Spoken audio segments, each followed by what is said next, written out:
How to fix Fortnite keeps crashing on your PC in 2026. So let's get started. So in order to do this, what you have to do is first open Epic Games, and I don't have Fortnite installed currently in my PC, so you just have to work with Rocket League right now.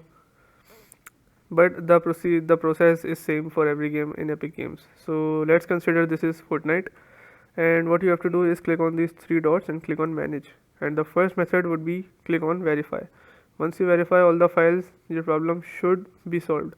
If this still does not solve, what you have to do is close it and press Windows R. This will open this run dialog box. What you have to write here is percentage local app data percentage and click OK. Once you do this, you will find folder named Fortnite game. Like I have this Rocket League folder.